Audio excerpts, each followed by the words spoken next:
Come on, Sebastian, let's go this way.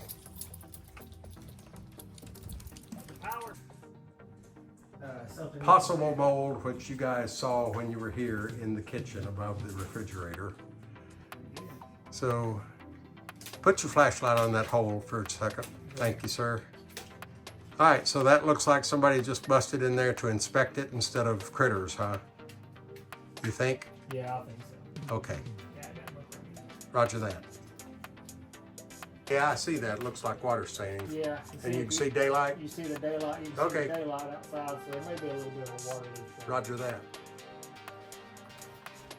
This, I think this was just pulled down over here, don't you? Or do you see any water damage on this side? No, I would say that was just to inspect the plumbing or something out there. It looks like it's got some pretty new pecs in it. I mean, the pecs that look those. The solar system's got a 250 amp breaker on it. Recommend a fireplace expert to evaluate. Yeah, they'll have to be replaced. A little bit of water staining. I don't know if there might be a roof issue leaking out there or something. The mold or apparent mold from the kitchen appears to have affected that truss right there and may go on back into the ceiling a little bit. So that would probably need some remediation from a mold expert. And over on the other end, you can see that hole through the garage ceiling. So he's sitting over that wall. yeah, there's a little hillbilly engineering there.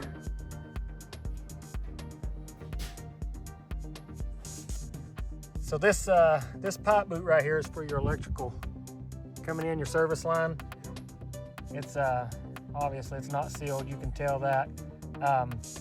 That's allowed water to come in above the breaker box, and you've got some water staining on the joist and stuff. There's no telling. There's no way to tell how bad it is until you get the wall opened up and see what's going on. But you know, you can look at that. Another thing is this metal roof has been nailed on and put caulk on it instead of putting the correct screws in it.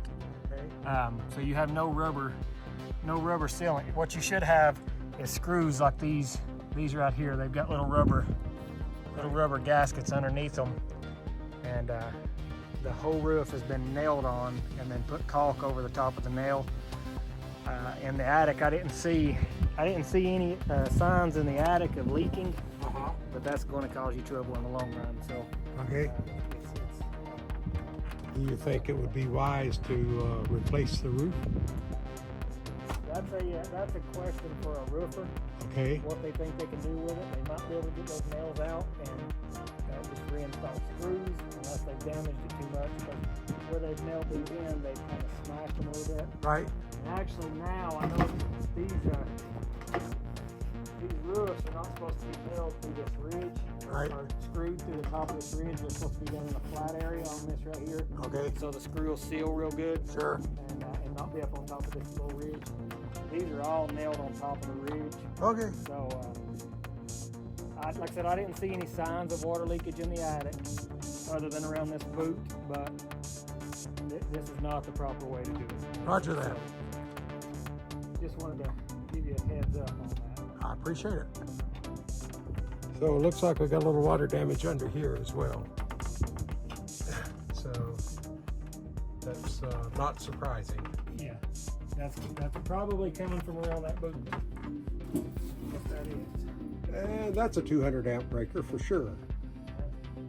And that looks like I don't know. That looks a little small to be 3/0 wire. What do you think? That could be close. That could be close. Looks like you got some sparking right in there. You see that? Yep, like I see black that. Sparking. Yep. Could be due to loose wires. Yeah, you got to tighten them down. That's for sure. You've obviously had animals in there making a mess. Oh yeah. A bunch of naked wires here. So. Yeah. There's definitely hillbilly engineering here. Definitely a 200 amp breaker though. Yep. There we go. We'll just let that close back up.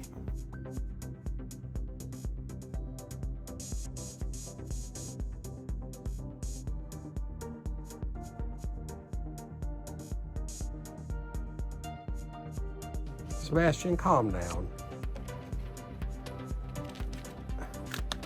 Get out of that crap. I know crap is what dogs love more than anything, but you're staying out of that crap.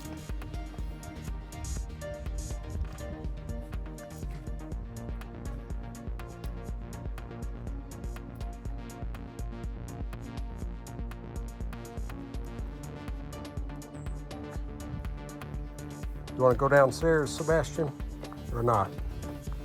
You can stay there if you want to. You don't have to follow me down. So it just steps on down to the ground. That's what I was wondering. Stay there. Sebastian, calm down. Come on.